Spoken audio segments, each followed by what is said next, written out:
diaspora di mana saja berada, terutama yang berkebun di 4 musim yang suhu udaranya memang dingin ya. Bulan ini adalah bulan akhir Februari ya, di mana ada pertanyaan menanam bibit di dalam rumah ya. Dan pada bulan Februari akhir ini atau awal Maret ini kan dikeluarkan. Itu sebaiknya bagaimana? Apakah dikeluarkan terus atau tidak? Nah, saya menyarankan sebaiknya karena udaranya itu adalah naik turun ya. Jadi sebaiknya belum waktunya untuk dikeluarkan. Kalaupun dikeluarkan, karena kan udara suhunya itu kan kadang naik kadang turun. Bolehlah kalau dikatakan di atas boleh 60 derajat Fahrenheit itu boleh dikeluarkan. Tapi dimasukkan kembali malamnya kalau udaranya drop. Karena tanaman kalau 40 derajat Fahrenheit di bawah itu tanaman tidak sehat, tidak baik ya. Dan juga ada pertanyaan, apakah bibitnya bisa mati atau bisa tidak hidup? Ya, bisa dikatakan tidak hidup, apalagi tanaman-tanaman bibit-bibitnya bibit semacam yang kacang panjang, dari kayak polo-polo itu loh ya, itu kan cepat busuk. Kalau dimasukkan ke tanah atau dikeluarkan ke tanah dalam keadaan musim dingin, udaranya itu suhunya tidak baik, itu otomatis bibitnya itu akan menjadi pembusukan. Nah, itu jawaban saya. Semoga bisa dipahami ya. Jadi intinya kalau berkebun pada bulan Februari ini seperti saya ini hanya membersihkan rumput-rumput seperti ini. Ini kan banyak rumput-rumput ya. Kita cabutin. Karena kalau tidak pada saat bulan Maret ada jeda 1 bulan. Maret itu adalah waktu-waktunya sibuk di mana atau rumput-rumput ini semua harus bersih. Pada saat nanti bulan April ya, semua tanaman bibit-bibit sudah siap tanam. Nah, pada akhirnya pertengahan April itu dikeluarkan semuanya. Nah, enak kan? Indah pada waktunya kalau ditanam pada saat-saat yang memang tepat pada waktunya gitu loh. Jadi jangan terlalu buru-buru ya. Jadi kalau misalnya sekarang udah bulan Maret ya, udah bulan Maret nih ya. Kalau kemarin yang berkebun itu kan bulan Februari akhir ya. Nah, ini saya 1 bulan ini harus cepet nih, baik yang di samping ataupun yang di belakang harus dirapikan ya.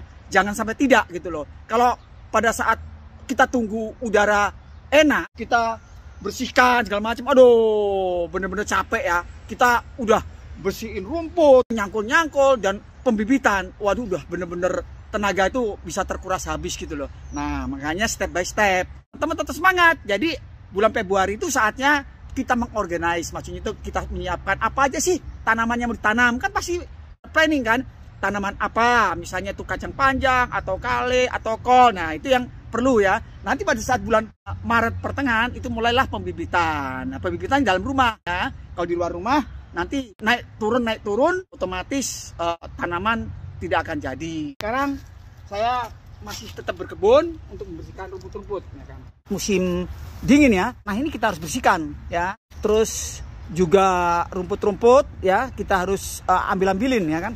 Karena pada saat sekarang ini tanaman-tanaman bunga ini yang akan tumbuh lebih dahulu ya. Ini adalah bibit-bibit bunga lili ya. Dan juga tanaman bunga tulip juga sudah mulai tampak kan tuh ya. Ini rumput-rumput yang memang kita harus ambil ya. Kalau tidak, aduh ini mengganggu banget ini ya. Ya otomatis ya kita pelan-pelan ya. Kita secara manual ya kita angkat ya kan. Ini buat kesibukan kan. Karena juga berkebun itu salah satu obat ya. Obat untuk kesehatan pikiran.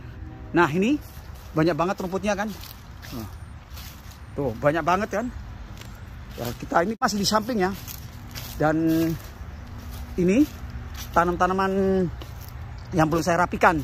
Dan itu belum saya rapikan juga kan, seperti itu. Manfaat berkebun ini sangat banyak positifnya ya. Salah satunya juga dari segi kesehatannya. Karena kita dengan berkebun itu benar-benar mengobati secara pikiran ya. Dimana misalnya kita banyak mengalami capek, lelah, stres, ataupun kita banyak menghadapi kasus-kasus itu. Tapi kalau kita dengan berkebun itu otomatis daya pikiran kita tidak akan memikirkan hal-hal yang negatif. Justru dengan kita berkebun itu akan menjadi positif. Karena ini adalah satu inner ya. Hubungan batin antara pikiran dengan tanah dan tanaman ini benar-benar saling mengikat.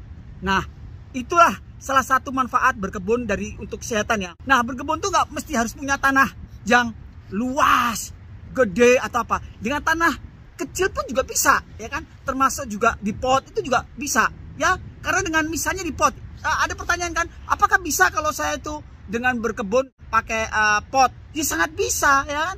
Kalau dengan berkebun ya kita kok caranya bagaimana, terus kita juga bisa memiliki bagaimana tanaman itu berkembang, terus kita merawat. Jadi akhirnya kan terjadi hubungan kan, walaupun di dalam pot tumbuhan itu, terus kita juga menyayanginya, tentunya pikiran kita akan jadi sehat. Makanya ayo teman-teman, kita tetap semangat berkebun. Nah itu aja teman-teman sekalian, sharing-sharing saya tentang berkebun di 4 musim ya. Mudah-mudahan informasi ini berguna. Dan kalau ada pertanyaan silakan tanya, nanti akan saya jawab lagi ya. Yuk tetap semangat terus untuk berkebun. Sekali merdeka tetap merdeka.